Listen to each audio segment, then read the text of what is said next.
Hər vaxtınız xeyir olsun dostlar. Deyirəm, bu günü də gördük. Deməli bizə mesaj gəlib ki, insana avaralığa görə cərimə gəlib 20 manat.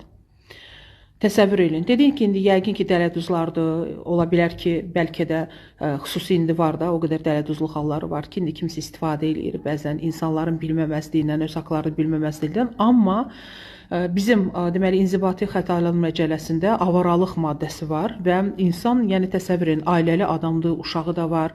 Rəsmən heç yerdə işdə deyil, amma hansısa sexdə çalışır və ona siz avaralığa görə, yəni indi mesajı siz ekranda görürsüz, 20 manat cərimə ödəməlisiniz. Bu təbirlə bugün nə qədər gənclər iş tapa bilmir, bugün nə qədər insanlar var ki, yəni çıxır deyir, evdə oturmaqdansa bütün günü ev oturduqca deyir, adamın üstünə gəlir ev. Çıxım biraz gəzim, eləyim, hava alım, biraz beynimdə fikirlərimi yerbəyer eləyim. Düzdür, min fikir bir borcu ödəmir, bir krediti ödəmir.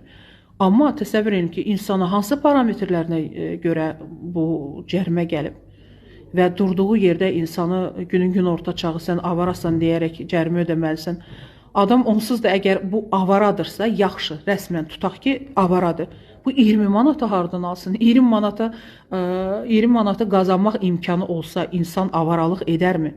Əvvəllər var idi, kimsə deyirlər ki, filan kəs avaradır. Amma indi təsəvvür insan sabah bir gün deyirlər 40 yaşı olacaq, amma sən avarasan deyərək cərimə ödəməlisən. Absurddur, mən inanmaq belə istəmirəm, amma yenə də